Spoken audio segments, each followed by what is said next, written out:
Salam əziz dostlar, yenə Breyding'də görüşürük və aprel ayının 3-cü seçim oyunuyla İctimai Televiziyanın efirindəyik. 10 ildən çox verilişimizə dəstək verən Heydər Əliyev Fondu, Azərbaycan Respublikası Elm və Təhsil Nazirliyi, o cümlədən Azərbaycan Respublikası Gənclər və İdman Nazirliyinə təşəkkürüm var. Oyunumuz hal-hazırda Dənizkənarı Bulvar İdarəsi ərazisində yerləşən Crystal Hall'dadır və bizə yaratdıkları rahat şəraitə görə buranın bütün əməkdaşlarına minnətdarıq. Verilişimizin baş sponsoru bu dəfə də Nardır. Verilişin maliyyə sponsoru Bir Bank. Bugün müstəqil hakimlər kürsüsündə baş sponsorumuz olanların İctimaiyyətlə əlaqələr üzrə meneceri Anar Məsimov və Breyning'də ədalət barədə tez-tez eşidirəm və bugün biz oyunculara peşəkar hüquqi dəstəyi təklif edirik. Qarşılayın İctimai Televiziyanın Hüquq Departamentinin direktoru Aytaç Xanım İsmailova. Ədalətin keşiyində DJ pultu arxasında DJ Maksim. Dəstək qrupumuz gözəl rəqsləri ilə bizi müşahidə edəcək və komandalara ruh verəcək Flash qrupunu salamlayırıq. Dostlar, xatırlatmaq istəyirəm ki, Nar Kubuku uğrunda yarışların qalibi əlbəttə ki, 4 ayın çempionu bilinəndən sonra məlum olacaq və dəyişməyən baş sponsorumuz Bilik Kubukunun sahiblərinə dəyərli hədiyyələr hazırlayıb. Nar sənə ən yaxın, eləcə də proqramın maliyyə sponsoru Bir Bank bu kubokun sahiblərinə 3000 manatlıq plastik kart hədiyyə etmiş olacaq. Gəlin Mart ayının çempionu Bakı Dövlət Universiteti komandasını salamlayaq. Elə onlar aprelin ilk finalçısı oldular. Aprelin ikinci finalçısı isə Naxçıvan komandası. Bugün də biz daha çox komandanın oynaması üçün ikinci seçim oyunundan sonra belə qərara gəldik. Bugünkü 3-cü seçim oyununu 3 xala qədər döyüşlərlə 6 döyüşlə başa vuraq və 6-cı döyüşün qalibi olacaq komanda aprel ayının finalına çıxmış olacaq. Zalda da maşallah komandadan çox komanda, 24 komanda, 8 universitet, 13 bölgə, ringə kim çıxmaq istəyir? Saatlı komandasını görürəm, Sabirabad komandasını görürəm, Bir Bank, Xankəndi, Normsimen, Mingəçevir, Sumqayıt, Azərbaycan Dövlət Aqrar Universiteti, Göyçayın Full komandası, Nar, Saatlı komandasını yaşıl masa arxasına dəvət edirəm. Gəlin. İntiqam Mərdanlı, Ceyhun Əsədov, Nadir Şükürlü, Elşad Mehdiyev, Ravin Atakişi və komanda kapitanı Vüqar Namazov Azərbaycan Respublikası Gənclər və İdman Nazirliyinə təşəkkür edir. Gəlin onlara rəqib olacaq komandanı müəyyən edək. Şəki komandası ola bilər, Azərbaycan Dövlət Neft və Sənaye Universiteti ola bilər, Şirvan ola bilər, Cənub komandası oynamaq istəyir, Dillər Universiteti olar, gəlin, qırmızı masa arxasına. Azərbaycan Dillər Universiteti komandası bu tərkibdə oynayacaq. Səmra Rızayeva, Cavid Abbasov, Rüstəm Eyniyev, Üzeyir Əmənli, Sunay Osmanov və komandanın kapitanı Gül Həsən Kərimov. Komandalar öz yerlərini masa arxasında alırlar və xatırladıram ki, bütün döyüşlər 3 xala qədər döyüşəcək. Komandalar birinci döyüş 0-0 hesabı ilə başlayır və ilk sual 1 xal dəyərində. Koderlər, bu kod yaza bilən proqramçılardır. Şikayət edir ki, bu cavanların hamısı zero koder olmaq istəyir. Bəs zero koder kimlərdir? Vaxt. Azərbaycan Dillər Universiteti. Bu suala Rüstəm Eyniyev cavab verəcək. Buyurun Rüstəm. Mənim fikrimcə, heç kod yazmadan, yəni ki, məsələn, süni intellektdən istifadə edərək kömək almaqla, copy-paste eləməklə, yəni ki, kod yazmaqdır. 1-0, düzdür. Zero koder kodlaşdırmağı bacarmır. O hazır kodlardan sayt yaradır. Hesab beləcə açılmış olur. Saatlı komandasına qarşı Azərbaycan Dillər Universitetinin komandası və ilk fürsəti tələbələr xala çevirir. Darwin Muzeyinin əməkdaşları bu il məşhur alimin 2 qeyd kitabçasının itdiyini aşkar edib çox kədərləndilər. Onlara təsəlli verən yeganə şey 20 il əvvəl bu yazıların şəkillərinin çəkilib rəqəmsallaşdırılması idi. Polisin fikrincə bu qeyd kitabçaları hansı şəraitdə uğrana bilərdi? Vaxt. Saatlı komandası ilk saniyədə düymə sıxıldı. Kim cavab verir? Salam Fatih. Bu suala Ceyhun Əsədov cavab verməyə çalışacaq. Eşidirəm sizi Ceyhun. İlk saniyədə səhv etməyin. Salam Fatih. Bizim fikrimizcə bu hər razda aksiyonda uğurlanır. Yox, bunlar aksiyona çıxarılmayıb da. Masadan qalxmalı olursunuz. Dillər Universiteti düşünür.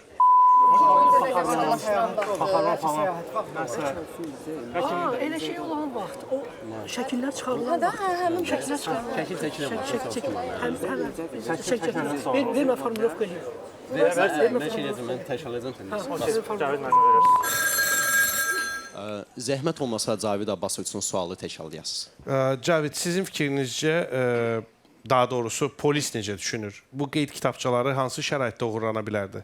Sualda qeyd olunurdu ki, təsəlli verən məqam o idi ki, o həmin kitabların şəkilləri çəkilmişdi falan. Mənim fikrimcə elə həmin şəkillər çəkilən vaxt, reproduksiya olunan vaxt onlar oğurlanmışdı. Doğru cavabı, ikinci doğru cavabı 2-0. Gözəl, Azərbaycan Dillər Universiteti komandasının üstünlüyü və Cavid Abbasov sayəsində bu üstünlük həm də qələbəyə bir addım atmaq qədər məsafəni qısaldır. Cavid, İngiliz Dan Thomas bildirib ki, peşman deyil. 4'ü 8'e dəyişmək asan olacaq. Bəs o 2024-cü il Avropa çempionatının finalından əvvəl nə etmişdi? Vaxt. Artırılmışdı, iştirak eləməklə, yoxsa azalmışdı. Bəlkə forma nümunəsi. Yenə Dillər Universiteti, buyurun. Üzeyir Əməlli. Salam Fatih. Biz belə fikirləşirik ki, o 2024-cü il Avropa çempionatının loqosunu hazırlamışdı. 2020 sadəcə 4'ü 8'e dəyişəcək. 2028-in də loqosu hazır olacaq. Yox, elə deyil. Saatlı komandası düşünsün. Yox, 4'dən bir iştirak eləmir. Bəlkə deyir ki, eybi yox. Yəni, burada alınmadı, 8'də bir daha alınmadı. Sən vaxta bax, Bəlkə 4 nömrə, 8 nömrə istəyirmiş. Buyurun Vüqar. Fatih, Nadir öz versiyasını deyəcək. İngiliz Dan Thomas bildirib ki, peşman deyil, 4'ü 8'e dəyişmək asan olacaq. Bəs o 2024-cü il Avropa çempionatının finalından əvvəl nə edib? Bəlkə nömrəsini dəyişmək istəyib. Hansı nömrəsini? Futbolçunun nömrəsi 4 idi, 4'ü 8'e dəyişmək. Yo. Dan Thomas futbolçu deyil. Mən deyərdim o futbolçudur ya. Yox. Məsələ ondadır ki, Dan Thomas böyük futbol azarkeşidir. İngiltərə yığmasının bəlkə də ən böyük azarkeşidir. O dərəcədə böyük azarkeşidir ki, çempionat hələ bitməmiş özünə İngiltərə Avropa çempionudur 2024 tatusunu elətdirmişdi. İngiltərə çempion olmayanda ondan soruşanda ki, neynədin sən deyib, heç nə bilər 4'ü 8 eləyərik də 4 ildən sonra nə qalıb ki. Növbəti sualın dəyəri qalxdı. 2 xal oynanılır və bu 2 xal saatlı komandasına hesabı bərabərləşdirmək fürsəti verə bilər. Biraz artıq yedinsə, işıqsız qal. Viktor Simakov bu sözlərlə bunların qədim Yunanların qida rasionunda niyə olduqca az yer tutduğunu izah edir. Söhbət nədən gedir? Vaxt.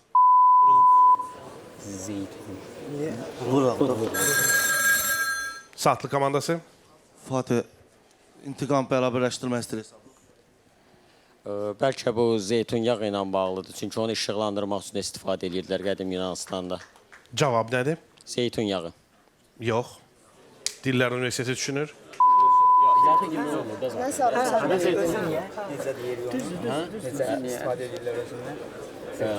Hər halda sonlarda zeytun yağını istifadə edib bir şey edirlər. Və zeytun yağını çünki yemək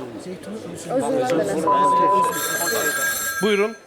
Güləsən. Sualı Cavid Abbasov üçün təkrarlayasınız. Biraz artıq yedinsə işıqsız qal. Viktor Simakov bu sözlərlə bunların qədim Yunanların qida rasionunda niyə olduqca az yer tutduğunu izah edir. Söhbət nədən gedir? Zeytunun özü. Zeytunun özü. Çünki onu çox yiysən, yağını çıxara bilməzsən və çıraqda yandıra bilməzsən. Bu qələbədir. Azərbaycan Dillər Universitetinin bir mənalı qələbəsi. Cavid Abbasov sayəsində komanda öz yerini masa arxasında qorumuş olur və bütün komanda növbəti rəqibini gözləyir. Bu cür döyüşdən sonra ringə kim çıxmaq istəyər? Sumqayıt istəyirmi? Azərbaycan Dövlət Aqrar Universiteti, Norm Siment, Sabirabad, Xankəndi, bir bank komandası. Amma mən Mingəçevirə bu fürsəti verirəm. Yaşıl masa arxasına 3 xala qədər döyüş üçün gəlirsiniz. Mirkamil Əlifov, Fərid Şahmarlı, Nazim Nəbiyev, Rəsul Əlizadə, Rəvan Məmməd Sanlı və komanda kapitanı Vüsal Məhmudov dəstəyə görə Azərbaycan Respublikası Gənclər və İdman Nazirliyinə təşəkkür edirlər. Beləliklə, Azərbaycan Dillər Universiteti komandası Mingəçevirə qarşı 3 xala qədər döyüş. Bir kino tənqidçisi qeyd edir ki, məşhur cizgi film franşizası özünü tükədib, lakin bağlanmayacaq. Çünki hələ də qızıl yumurtalar gətirməyə davam edir. Söhbət hansı franşizadan gedir? Vaxt. Hansı çizgi filmində elə epizod var? Onunla qaz olan bir düşünə bilirsiniz nəsə. Qızıl yumurtlayan qaz var bir dənə. Aydındır ki, qızıl yumurta frazeologiyada. Roadrunner-də var idi elə bilməsə. Qızıl yumurtalar, qızıl yumurtlayan qaz var. Hər şeydir bəlkə. Franşizadır, Harry Potter fanı burada. Eşidirəm sizi Mingəçevir komandası. Bir Şamil Arifov. Bəlkə Harry Potter. Xeyr, o deyil. Dillər Universiteti düşünür. Bircə saniyə var. Və o belə bitir. Düymə sıxılmadan. Dostlar, tənqidçi qızıl yumurtalar dedikdə minyonları nəzərdə tuturdu. Onların adı çəkilməli idi. Daha bir sual 2 xal dəyərində. 1939-cu ildə hansı şəxs Nobel sülh mükafatına namizəd göstərilsə də, elə həmin il, məhz onun sayəsində mükafat heç kimə qismət olmadı. Vaxt. Azərbaycan Dillər Universiteti. Üzeyir Əməlli. Biz düşünürük ki, bu Adolf Hitlerdir. 2-0. Bəli, doğru buyurursunuz. Belə ki, onun başlatdığı müharibə, 2-ci Dünya müharibəsi neçə il dalbadal bu mükafatın verilməməsinə daha doğrusu səbəb oldu. 2-0. Mingəçevir komandası Azərbaycan Dillər Universitetinə qarşı və hesabda Dillər Universitetinin üstünlüyü. Vüsal, komandanın oyununu kənardan izləyəndə hansı təəssürat yaratdı? Nə düşündünüz? Biz olsaq necə oynayarıq? Yəni kifayət qədər yaxşı oynadılar. Saatlı komandası da debutant olsa da onlar da kifayət qədər yaxşı komandadır. Ona görə təbrik edirəm. Ümid edirəm axırıncı olur. Növbəti sual, yenə bir xal. Hansı səbəbdən 1948-ci ildə sülh mükafatını təqdim etməyə hazırlaşan Nobel komitəsi sonra fikrindən daşındı? Vaxt. Bəlkə müharibə, soyuq müharibənin təməli falan oldu. Son müharibə başlamışdı. Onun deyirləşmə müharibə başlamışdı. Mingəçevir komandası. Rəsul Əlizadə. Düşündük ki, o komitə qərar verir ki, müharibə elə də bitməyib, davam edir. Yəni ona görə də sülh təmin olunmayıb. Heç kəs sülh təmin eləməyib elə ki, ona görə də mükafata layiq olan adam yoxdur artıq. Yəni sağ müharibəyə keçib də belə deyək. Yox, elə olmayıb. Dillər Universiteti düşünür. Bir nəfərə vermək düzgün deyildi, çünki müharibənin sonraki dövr idi də. Yəni ki, o sülhün bərqərar olmasında çox adam iştirak edir. Ya heç kimə verilmir, ya da verirsə hamına verir. Biz tərəfli olmamalıyıq.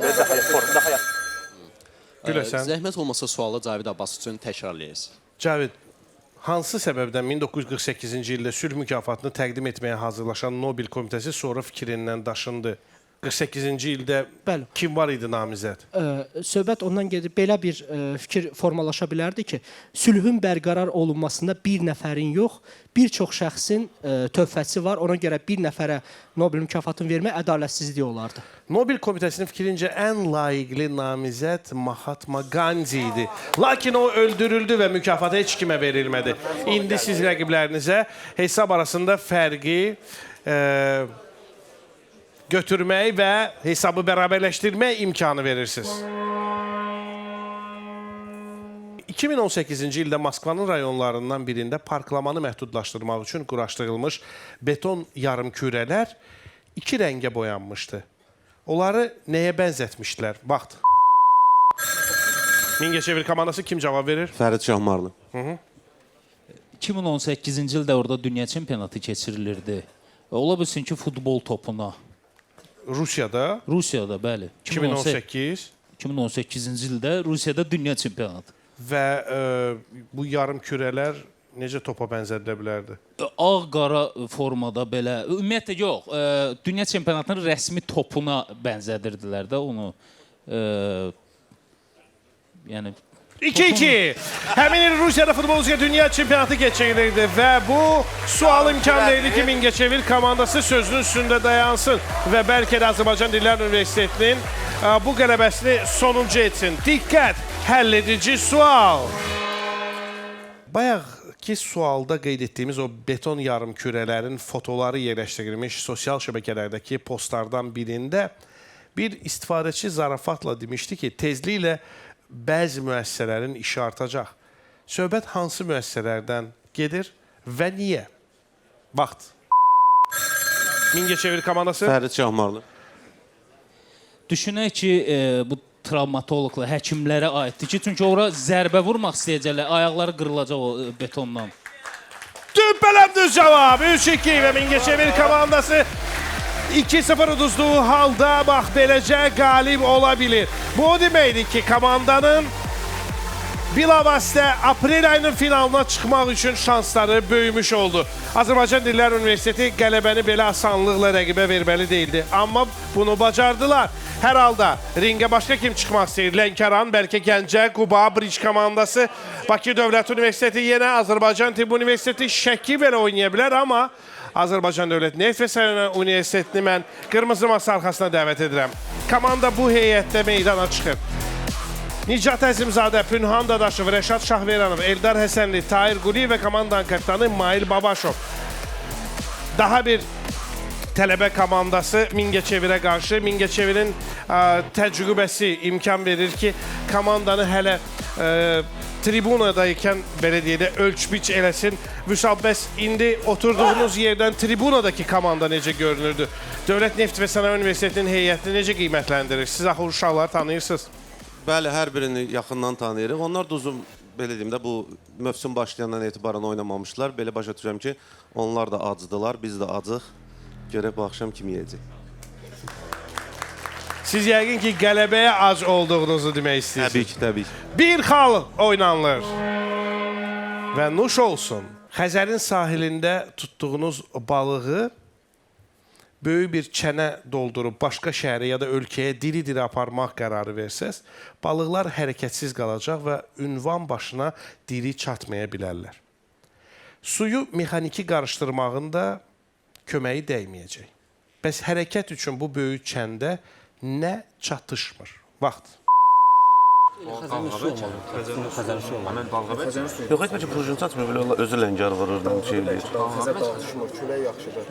Bakı küləklər şəhərdə olacaq ki, dalğalar yaratsın. dalğalar. Eşidirəm Vüsal. Rəsul Əlizadə. Xəzərin sahili, tək Bakı ümumiyyətlə Xəzər sahili əzərə çox küləkli və dalğalı olur. Düşünürük ki, orada belə dalğa çatışmır. Yox. Dövlət Neft və Sənaye Universiteti düşünür. Neft falan bəlkə Xəzərin suyu daha az duzlu falandır. Mail, cavab haqqını kimə verirsiniz? Zəhmət olmasa sualı Eldar üçün təkrar eləyərsiniz də. Eldar, gəlin təsəvvür edək ki, sizin bir balıqçılıq təsərrüfatınız var və ölkəyə balıq daşıyırsınız. Xəzərdən balıq tutdunuz, böyük bir çənə doldurdunuz və bu balıqları ünvan başına bircə dəfə aparsaz, özünüz başa düşəcəksiniz ki, balıqların yarısı yolda tələf olur. Bu suyu necəsə mexaniki qarışdırmaq üçün də bir şey istifadə eləsəz, yenə köməyi dəyməyəcək. Balıqların tələf olma ehtimalı var. Bu cür bağlı çəndə hərəkət yaratmaq üçün nə çatışmır? Bəlkə nəsə havalandırma sistemi falan lazım ki, cəryan lazımdır ki, oradakı dalğalar yaransın. Bilirsiniz məsələ nədədir?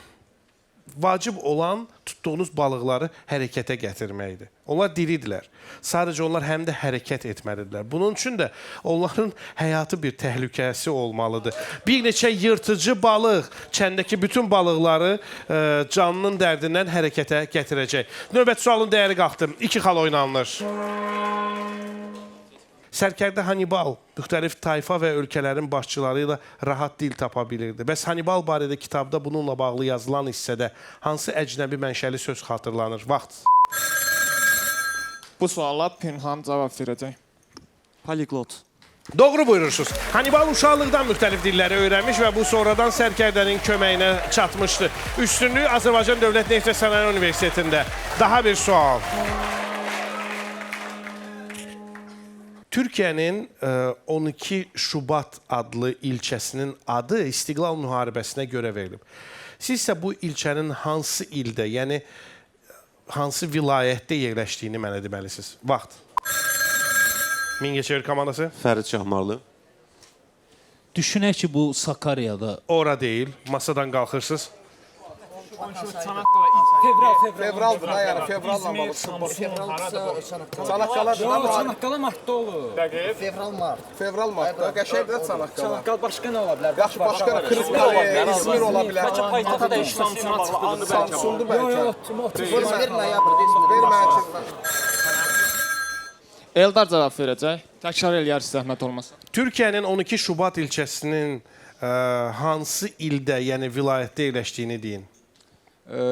Bəlkə Çanaqqalada yerləşir. Bilsiz məsələ nədir? İstiqlal müharibəsi zamanı qəhrəman şəhər statusu Maraşa verildi, Kahramanmaraşa və sözü gedən 12 Şubat ilçəsi də Kahramanmaraşda yerləşir. Növbəti sualın dəyəri qalxdı. Rəqibləriniz ötən döyüşdə bu fürsətdən istifadə edib hesabı bərabərləşdirməyə müvəffəq olmuş və hətta qalib çıxmışlar. Hansı film 1954-cü ildə Donuz qardaş səni izləyir şüarı ilə reklam edilirdi? Vaxt. Buyurun, Dövlət Neftə Sənaye Universiteti. Eldar cavab verir. Eldarın doğru cavabı qələbə deməkdir. 1984 filmi. Xeyr, yanılırsınız və masadan qalxırsınız. Film var, 1954-də film. Film deyir. Heyvanistan. Donuz başqa hansı filmdə var, yaxşı. Donuz, Aydı o. İkisinin dəqiq ikisinin qarışığıdır. Yəni, o birisi deyilsə bu olacaq. Amma bilmirəm, elə bir film varsa deyək. Əgər ikisinin qarışığıdırsa, heyvanistandır bəlkə də. Yəni, Donuz qardaş. Heyvan ferması. Vüsal, çox həyəcanlı bir məqam. Hesabı bərabərləşdirmək lazımdır. Bəlkə 1984 yox, heyvan fermasıdır bu. Bəli, elədir ki var. 2-2. Eyni müəllifin George Orwell'ın 1984 əsərindən hər kəsin tanıdığı ifadə müəllifin digər əsəri olan Heyvanistan üçün dəyişikliklərə istifadə edilmişdir. Hesab bərabərləşdi. Yenə bir sual, yenə bir xal. Ben Carson ötən əsrin 80-ci illərində ilk dəfə Siam əkizlərinin ayrılması prosesində iştirak etmiş cərrahdır. Bəs Carson'ın orta adı nədir? Vaxt.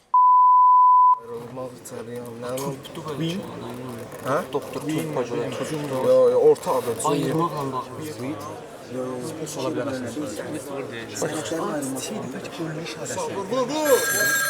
Dövlət Neftə Sənaye Universiteti buyurun kim? Bu suallar Rəşad Şahverənov çalışacaq, cavab versin. Rəşadın doğru cavabı komandanı qalib edə bilər. Mən əslində başqa şeydən getdim. Bəlkə bu iki dənə birləşir, bir yeri ayırır. O da Mosesdir, yəni Moses.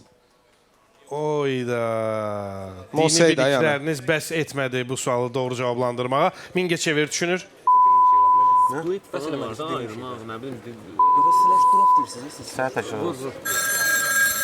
Vüsal. Mümkündürsə Rəsul Əlizadə üçün təkrar yazın. Rəsul, Ben Carson ötən əsrin 80-ci illərində ilk dəfə Siam əkizlərinin ayrılması prosesində iştirak etmiş cərrahdır. Carson'ın orta adı nə ola bilər? Siam. Yox. Məsələ ondadır ki, dini hekayələrdə körpəni iki yerə ayırmasını xatırladan bir hekayə var. Bu Süleyman Peyğəmbərlə əlaqəlidir. Carson'ın orta adı da Salamon idi. Yəni onun qərb dünyasındakı adını demək lazım idi. Növbəti sualın dəyəri qalxdı. 2 xal oynanılır.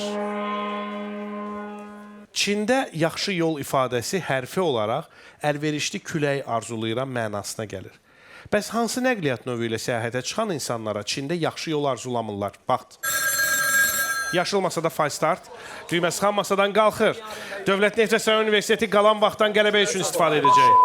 Gəmi olmaz da, gəmi ilə çıxanlara yaxşı yol arzulayır. Maşın da olmaz, təyyarə yaxşıdır. Yaxşı versin. Başqa nə ola bilər? Başqa. Təyyarə də uşaqlar, turbulensiya çıxacaq. Qatar deyil, maşın deyil, gəmi deyil, təyyarə. Rəşad sənə verir. Ver onu izah etsin. Fərqat ver pulana, ver pulana. Baxın, Mail, rəqibləriniz çox prinsipial bir səhvə yol verdilər. İndi fay start etməyin heç yeri deyildi. Amma siz də çox düşünmədiniz. Tələsmirsiniz cavab verməyə. Zəhmət olmasa Pünhan üçün təkrar eləyərsiniz də. Hansı nəqliyyat növü ilə səyahətə çıxan insanlara Çində yaxşı yol arzulamırlar? Yəqin ki, küləkli hava təyyarə ilə yola çıxanlar üçün pis olar. Ola bilsin təyyarə ilə yola çıxanlar. Yox, demək istəyərdim, amma haqlısınız. 4-2 Azərbaycan Dövlət Neftə Sənaye Universiteti bu döyüşdən qalib çıxır və növbəti rəqibini gözləyir. Ringə başqa kim çıxmaq istəyir? Ringə başqa kim çıxmaq istəyir? Şəki komandasını görürəm, Cənubu görürəm, Yunek görürəm, Şirvan görürəm, Bric görürəm, Quba görürəm, Lənkəranı görürəm. Amma masa arxasında görək nə edəcəksiniz. Buyurun, yaşıl masa arxasına gəlirsiniz. Lənkəran komandası bu tərkibdə oynayacaq.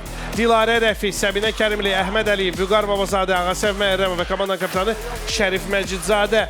Görəsən Mingəçevir komandasının yeri komandaya oynamağa mane olmayacaq ki. Çünki Mingəçevir komandası burada belə bir mənalı olmayan oyun göstərdi. Əvvəl çox gözəl qələbə, sonra əfsuslar olsun ki, Dövlət Elit və Sənaye Universitetinə məğlub oldular.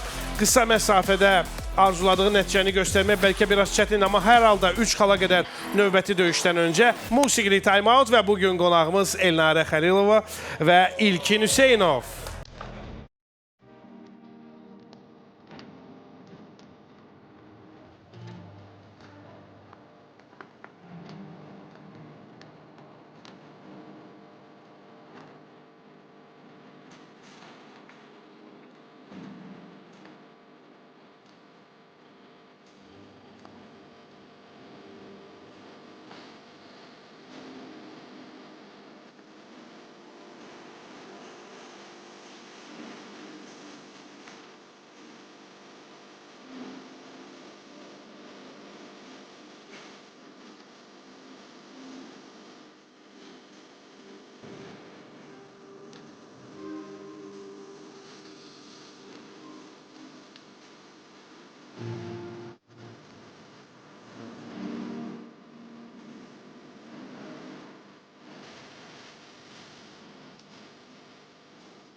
İctimai Televiziyanın efirində brendingə baxırsınız, verilişimizin baş sponsoru NAR-dır. Əgər siz zəngləşməyi sevirsinizsə, unikal bir fürsət var. NAR-ın unikal tərifi ilə şəbəkə daxili zənglərin ilk 2 dəqiqəsindən sonra danışdığınız hər dəqiqə pulsuzdur. Daha çox danışın, daha az ödeyin. Unikal tarifini seçib hər zəngdən zövq ala bilərsiniz. Brandingin maliyyə sponsoru isə Azərbaycanın ilk rəqəmsal bankı Bir Bankdır. Hesablara və kartlara nəzarət, köçürmələr, adi və təmassız NFC ödənişləri, kommunal və digər ödənişlər, icbari avtosığorta və səyahət sığortası, ƏDV geri al xidməti, QR ödənişlər və bir sıra digər əməliyyatlar Bir Bank rəqəmsal bankında həyata keçirilir. Bir Bank ölkənin ilk rəqəmsal bankıdır. Bugün müstəqil hakimlər kürsüsündə baş sponsorumuz olanların İctimaiyyət Əlaqələr üzrə meneceri Anar Məsimov və Brandingdə İctimai Televiziyanın Hüquq Departamentinin direktoru Aytaç xanım İsmayılovadır. Aytaç xanım, rəyinizi eşitmək istəyirəm. İştirakçıların hüquqları bu ana qədər tapdalanmayıb ki? Hələ ki yox, heç bir hüquq tapdalanmayıb və əslində çox maraqlıdır ki, oyunlara heç bir komandaya xüsusi azarkeşlik etmədən və nəinki suallara, cavablara, həm də komanda üzvlərinin reaksiyalarını analiz edərək izləmək həqiqətən çox fərqli təcrübədir. Mən şadam ki, bu təcrübəni burada yaşayırsınız. Anar, sizinlə biz daha uzun bir yol keçmişik və neçə oyunlar görmüşüz. Bu günləri komandalar 3 xala qədər döyüşürlər deyə bir növ öz tam gücünü göstərmək istəyərkən oyun onlar üçün bitə bilər. Bu qısa döyüşlərdə sizə görə hansı taktiki gedişlər mütləq həmişə yadda olmalıdır? Hansı səhvləri buraxmaq olmaz? Mən açığı, yəni neçə ildir burada münsif olaraq otururam, amma yəni bu məsləhəti məncə komandanın kapitanları verə bilər. Çünki heç bir təsəvvürüm yoxdur ki, onlar bu qədər qısa müddət ərzində ümumiyyətlə düzgün cavabı necə çatdırıb deyirlər. Və maraqlı odur ki, biz indi dəfə-dəfə hələ bu cür epizodların şahidi olacaq. Təəccüblənməyə davam edirik. Bu Brain Ringdə baş verir və bugün qalib gələcək komanda ayın finalında oynamaq şansı qazanır. Hər zaman olduğu kimi baş sponsorumuz NAR ayın çempionlarına xüsusi hədiyyələr təqdim edəcək. NAR sənə ən yaxın. Beləliklə döyüşün bu yerində xatırlatmaq istərdim ki, Lənkəran komandası Azərbaycan Dövlət Neft və Sənaye Universitetinə qarşı 3 xala qədər döyüşə çıxıb. Diqqət, diqqət. Bir xal oynanılır. 3 xala qədər döyüşdə. Emin Sabitoğlu tərəfindən bəstələnmiş bu mahnı 1985-ci ildə faşizm üzərində qələbənin 40 illiyi ilə bağlı ərsəyə gəlmiş və ritmi əskər addımlarına uyğunlaşdırılmışdı. Həmin mahnıda söhbət açılan qəhrəmanın adı nə idi? Baxt. Rəşad Şahveranov. Buyursun. Sıravi Əhməd. Bəli, Sıravi Əhməd mahnısı ilk dəfə Respublika Sarayında hərbi orkestr tərəfindən ifa edilib. Lənkəran komandasındakı Əhməd də bu sualın cavabını bilirdi. Amma heyif ki, Düyməsixan onu bu hekayəni danışmağa fürsət vermədi. Növbəti sual. Kim Cavid Ömrü filmində Abbas Mirzə Şərifzadə və Şeyx Sənan rollarını canlandırıb? Baxt. Kim? Cavid Ömrü. Toplu Cavid ola bilər. Yo, elə düşmə. Kim var ki? Al indiki müasir filmdə Cavid Ömrü müasir 2006-cı filmidir. Fuat Paladov ola bilər. Yenəsə Şeyx Sənanın obrazıdır. Cavid adında aktör bilən var. Buyurun. Rəşad Şahveranov. Bu, mən bildiyim qədərlə Cavid Ömrü filmi müasir vaxtda çəkilib. Ola bilsin ki, o ilə uyğun olan ən güclü aktyorlardan biri Fuat Paladov. Xeyr. Lənkəran düşünür. Buyurun, düymə sıxılıb. Əhməd Əliyev üçün zəhmət olsa təkrarlayarsınız. Kim Cavid Ömrü filmində Abbas Mirzə Şərifzadə və Şeyx Sənan rollarını canlandırıb? Fərz elə ki, Rasim Balayev. Qərib Cinlər Diyarında filmində olduğu kimi burada da Bəxtiyar Xanızadə 2 rolu ifa edib və növbəti sualın dəyəri 2 qat artır, 2 xal oynanılır. Erik Harşbagerin Mona Lisa mövzusunda yaratdığı əsər 30 min elementdən ibarət olub 6 əsas rəngdən qara, mavi, yaşıl, ağ, qırmızı və sarıdan ibarətdir. Bəs bu əsər hansı elementlərdən yaradılıb? Baxt. Lənkəran komandası. Vüqar Babazadə cavab verməyə çalışacaq. Bəlkə piksellərdən piksel art olub. Xeyr, yox. Bu cür fürsət əldən çıxır və siz masadan qalxırsınız. Dövlət Neft və Sənaye Universiteti düşünür. Kubik ola bilər. O da 30 mindən altı da rəngdir, sarı, qırmızı. Konkret rəngləri var. Rənglər yadımdan çıxır. Qara dedi, sarı dedi, qırmızı dedi. Niyə olmasın? Lənkəran komandası hesabda irəli çıxmalı olarkən oyunçu itirir. Nidat Əzimov üçün təkrarlaya bilərsiniz, zəhmət olmasın. Mənim haqqında danışdığım əsər hansı elementlərdən ibarətdir? Kubik. Qəribədir ki, siz də yanılırsınız. Burada söhbət Lego kərpiclərindən gedirdi. Mənə elə gəldi ki, masanızda o versiya var idi. Amma seçilmədi. Növbəti sual 3 xal qazandırır və hər iki komandaya qələbə vəd edir. 50 Fransa frankının üzərində fil udmuş ilan və təyyarə rəsmlərini görmək olardı. Bu əskinasda həm də hansı şəxsin şəkli təsvir edilib? Vaxt! Eldar. Antoine de Saint-Exupéry. Doğru cavab! Və Azərbaycan Dövlət Neft və Sənaye Universiteti doğru uçuş edir, belə deyək. Onların Xatırlayırsınızsa birinci cavab verdikləri sual da küləklə bağlı idi və yekində doğru şəkildə təyyarəni uçdura bildilər. Ən azı onlar masa arxasında qalırlar və növbəti rəqiblərini gözləyirlər. Ringə kim çıxmaq istəyir? Soruşaq, görək kim? Sabirabad istəyirmi? Norm Sement istəyirmi? Xankəndi, Sumqayıt, Göyçayın full komandası. Amma mən Azərbaycan Dövlət Aqrar Universitetini yaşıl masaya dəvət edəcəyim. Ramil Hüseynli, Fərid Orucov, Yusif Bayramov, Elbəy Cahangirov, Asiman Musayev və komanda kapitanı Seymur Əsədzadə yerlərini alırlar. Bu önəmli döyüşdür çünki bu döyüşdən sonraki döyüş sonuncudur. Diqqətli olun, bu döyüşdən qalib çıxan sonuncu həll edici döyüşdə də masa arxasında qalmaq imkanı əldə edir və uyğun olaraq da qalib olarsa aprel ayının finalına çıxmış olur. Televizor qarşısında bizə baxıb oynamaq istəyən hər kəsi mən aşağıda gördüyünüz ünvana dəvət edirəm. Narın Twitter, X sosial şəbəkəsindəki hesabında indi müsabiqə gedir. İstifadə edin və hədiyyə qazanın. Davam edək. 19-cu əsrin sonlarında Alman alim Ernest Haeckel onları Homo stupidus olaraq adlandırmağı təklif etmişdi. Alimin bu təklifi dəstəklənməmişdi. Bəs sonda hansı versiya seçilmişdi? Vaxt.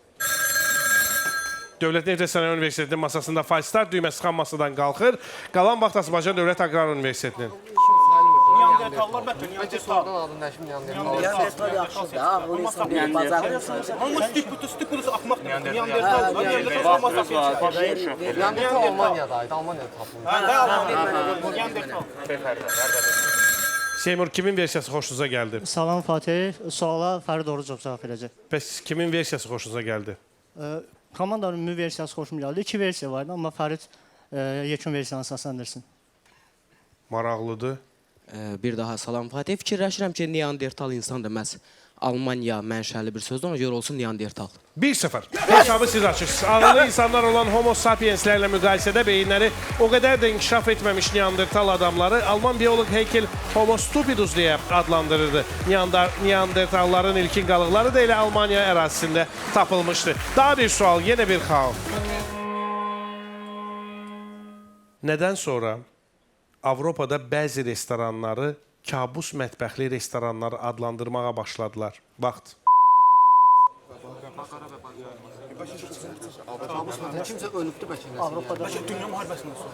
Niyə kabus mətbəxli? Avropada hər yerə yayılır. İspan qripi. İspan qripi. Ola bilər ha. Qara vəba olacaq uşaqlar bu. Yox, qara vəba yox o vaxt. Kimsə yayılır. Bəlkə orada çox adam maska taxırdı ya koronavirus yayılandan sonra maskaya görə kabuslar gəzir. Belə fikirləşək. Covid-19.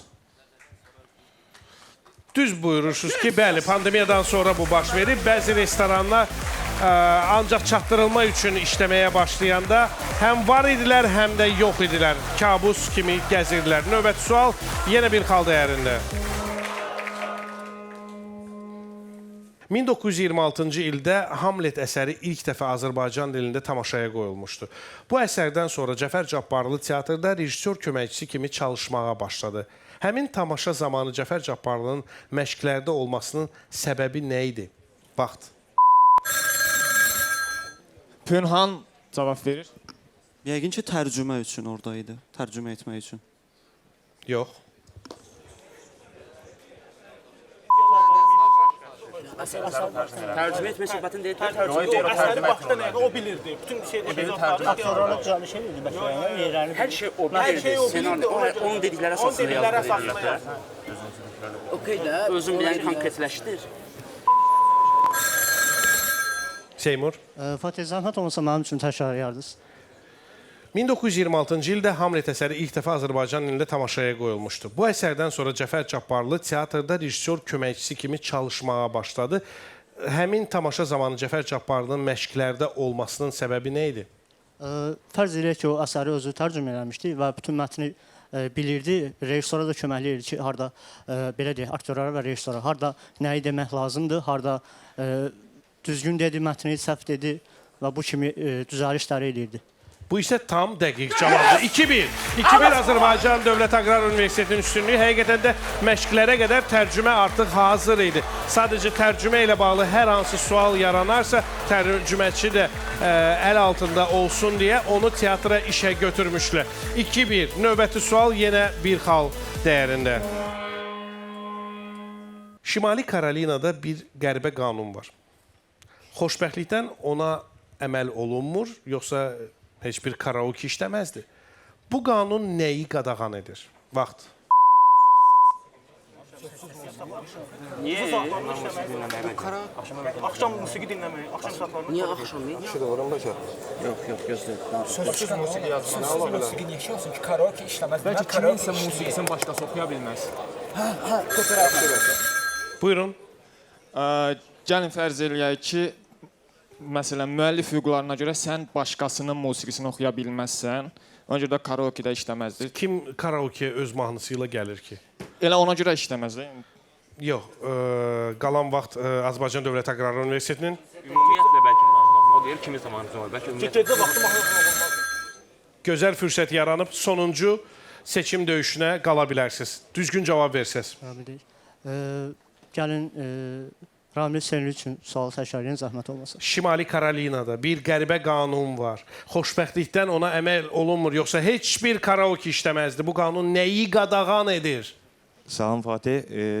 Qəribə qanun dediniz, bəlkə elə ümumiyyətlə mahnı oxumağı qadağan eləyir. Mahnı oxumağı qadağan eləmək olar mı? Axı karaoke işləməlidir. Qəribə qanundur da, ola bilər. Qəribəliyi ondadır ki, o karaokedə pis oxumağı qadağan edir. Belə bir qanun qəbul olmalıdır Aytaç xanım. Pis oynamağı qadağan eləyən qanun breyndingdə. Növbəti sual 2 xal dəyərində. Bu jest xoşunuza gələcək, çünki o bütün bəşəriyyətə ünvanlanıb. Sadə bir insan diplomatın heç vaxt cəsarət etməyəcəyi bir şeyi edə bilər. Kim bu sözlərlə jurnalist Howard Smithə verdiyi hədiyyəsini imzalayıb? Vaxt. Buyurun. Ramil Senli. Bəlkə Albert Einstein, onun məşhur dil çıxartdığı şəkil var da. Tamamilə dəqiq cavab! Və buradan qalib çıxan Azərbaycan Dövlət Aqrar Universiteti sonuncu həlledici döyüşə qala bilir. İnamlı qələbələrindən sonra Azərbaycan Dövlət Neft və Sənaye Universitetinin komandası bu cür həlledici döyüşdən qalib çıxa bilmir və sonuncu rəqibə qarşı döyüşə hazırdılarsa maraqlıdır. Özlərindən soruşaq. Azərbaycan Dövlət Aqrar Universiteti. Bax, bir dənə komanda mənə deyin ki, o komanda olmasın. Başqa kimin deyirsiniz? Fatih, kimi istəyirsiniz? Çağırın, bircə onlar olmasın. Fatih, biz dəfələrlə Narlanla oynamışıq, kapitanla oynamışıq, fərqi yoxdur. Norm Sement komandası soruşur ki... Onlarla səhv eləmirəmsə oynamışıq, Bridge-lə də oynamışıq səhv eləmirəmsə. Yəni, rəqibdir, fərqi yoxdur. Heç bir zəif, güclü söhbət yoxdur. Maraqlı cavabdır. Maraqlı cavabdır. Bu halda Bilik Kubokunun sahibi Norm Sement komandasını qırmızı masa arxasına dəvət edirəm. İbrahim Ağazadə, İlnur Qasımzadə, Məzahir Səmədov, Şahmurad Məmmədov, Rahib İsmailov, Mirheydər Həmzəyev öz yerlərini qırmızı masa arxasında alırlar və beləcə 6-cı döyüş başlayır. 6-cı döyüş xatırladıram ki, həlledici döyüşdür və bu döyüşdə qalib gələcək komanda uyğun olaraq aprel ayının finalında oynamaq imkanı əldə edəcək. Və bu imkanı əldə etmək üçün də indi ciddi bir mübarizə başlayacaq. Baxın, görün. Naxçıvan, Bakı Dövlət Universiteti komandasından başqa kim oynayacaq finalda, aprel ayının finalında. Amma o oyundan qabaq çox önəmli düymə sıxanların ən böyük arzusu olan 4G nişanını hədiyyə edirik. Diqqət, diqqət, vaxt. Yaşıl masada Five Star deməli 4G nişanı qırmızı masa arxasında əyləşən Norm Sement komandasınındır. Bu ola bilərmi ki, artıq onun işarəsidir ki, Asiman rəqibi görüb bir balaca özünü itirdi. Five Star nə idi, ay Asiman? Növbəti sual, diqqət. 3 xala qədər döyüşəcək ya. Və sual 1 xal dəyərində.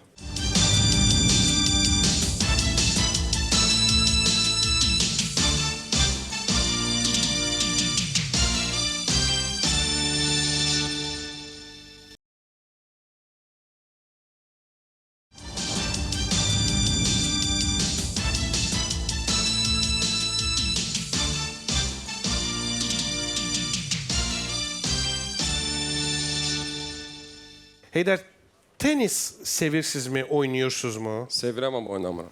Tenisin də belə növü var. Onun qaydaları fərqlidir. Ən əsas fərq top korta toxunmamalıdır. Bu növdə ən mötəbər turnir Aruba adasında keçirilir. Söhbət hansı tenis növündən gedir? Vaxt.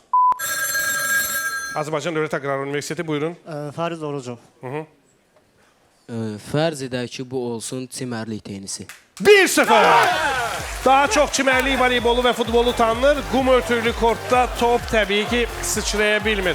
1-0. Azərbaycan Dövlət Aqrar Universiteti komandası ilk xalını götürür. Əhsən, növbəti sual. Britaniyalı bəstəkar Gustav Holstun Günəş sisteminə həsr olunmuş planetlər suitası var. Neptuna həsr edilmiş hissədə planetin ən uzaqda yerləşdiyini vurğulamaq üçün Holst musiqinin get-gedə uzaqlaşdığı effektini yaratmaq istəyib. Bu işdə Holsta səhnədəki xor ifaçıları necə kömək olmuşdular? Vaxt. İşıq Norm Sementin masasında yanır, buyurun. Şahmurad Məmmədov cavab versin. Eşidək. Həmin o ifaçılar bir-bir səhnəni tərk eləməyə başlayıblar. Tərk eləməyə başlayıblar səhnəni. Oxuya-oxuya. Yəni səhnəni, aha bəli, oxuya-oxuya tərk eləməyə Xor başlayıb. sonuncu hissəni oxuya-oxuya zalı tərk edirdi. Tamamilə doğru cavab, 1-1. Musiqiçilər alətlərlə bunu necə edəcəyini bilirdi. Xorda bu cür kömək oldu. Ay, gözəl, gözəl. Hesab 1-1.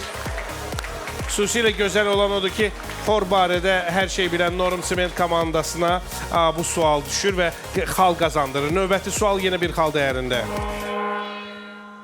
1759-cu ildə Bologna Universitetinin həkimləri iflicdən əziyyət çəkən insanların əzəllərini stimulyasiya etməyə başladılar. Bu məlumat iki həmyerlinin rəqabətindən bəhs edən bir elmi populyar filmdəndir.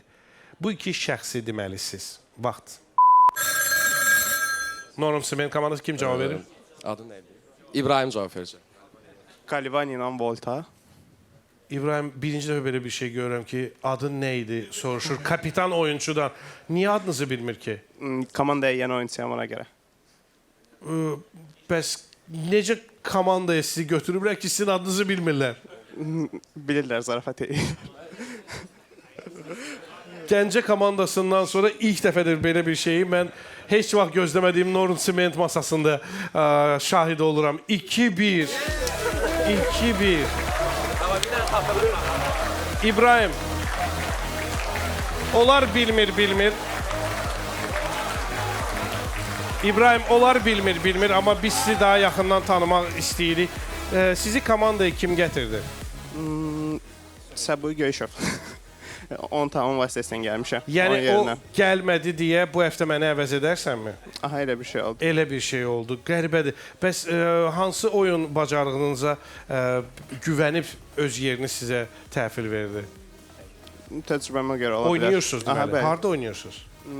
Ümumi olaraq Harda nə zaman oyunlarını və Braining oyunlarını universitetlər arası keçirir. Harda oxuyursunuz bəs? İqtisad Universiteti. Gözəl. Mən sizə uğurlar arzu edirəm komandada. Çünki burada siz ayrıca oynuyorsunuz, komanda ayrıca oynayır. Başa düşdüyünüz kimi. Vacib olan odur ki, lazım olan məqamda birləşə bilərsiniz. Uğurlar sizə də, kapitalınıza da. Növbəti sual.